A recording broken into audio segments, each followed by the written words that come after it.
O relator da regulamentação da reforma tributária no Senado incluiu armas e munições entre os produtos que vão pagar mais imposto.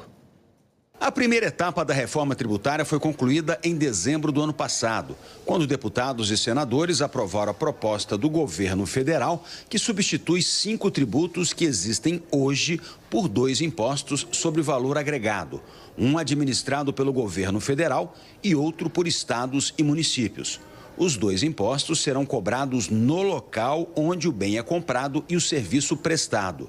Em julho, os deputados aprovaram a segunda etapa da reforma tributária, que detalha as regras de cobrança e pagamento do CBS e do IBS, quais produtos devem pagar mais e menos impostos e os que devem ficar isentos. O projeto, então, foi enviado para análise dos senadores. Hoje, depois de 5 meses de debates e audiências públicas, o senador Eduardo Braga, do MDB, apresentou o relatório da proposta. Braga manteve as principais regras aprovadas pelos deputados, como a lista dos produtos da nova cesta básica nacional que não vão pagar imposto, entre eles as proteínas animais, carnes, frangos e peixes. Alíquotas menores para medicamentos e itens de higiene pessoal. Braga incluiu fraldas na lista. E o cashback, o mecanismo que vai devolver impostos para a população inscrita no cadastro único do governo federal. O relator no Senado propôs mudanças. Uma delas altera a lista de produtos que sofrerão a cobrança do imposto seletivo, chamado de imposto do pecado, uma forma de desestimular o consumo de alguns produtos, como cigarro e bebidas alcoólicas. O relatório de Braga incluiu armas e munições na lista e retirou caminhões e veículos de uso operacional de Forças Armadas e Segurança Pública. Braga também estendeu o mecanismo de cashback para as contas telefônicas e de internet da população de baixa renda.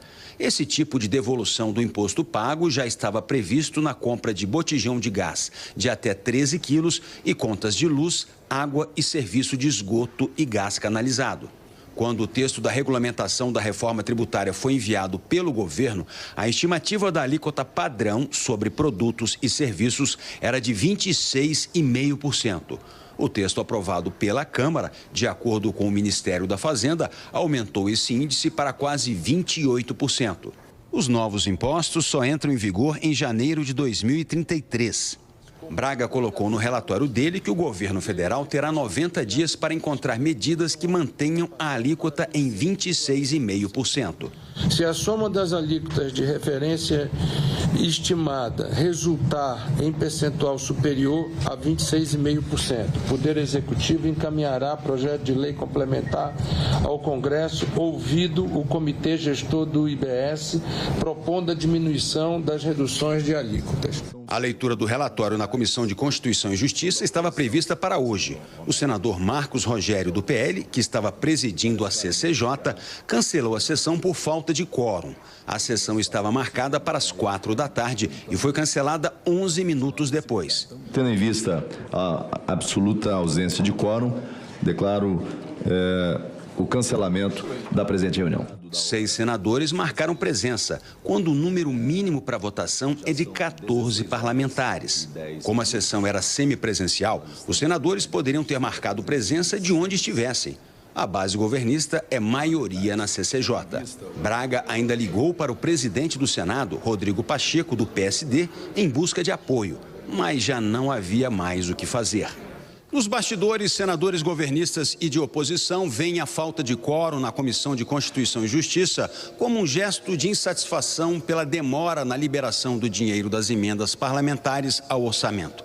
A perda do dia de hoje torna mais difícil para o governo manter os planos de aprovar a reforma tributária esta semana no Senado, a tempo de o projeto voltar para a Câmara e ser aprovado lá também antes do recesso parlamentar, que começa no dia 20 de dezembro.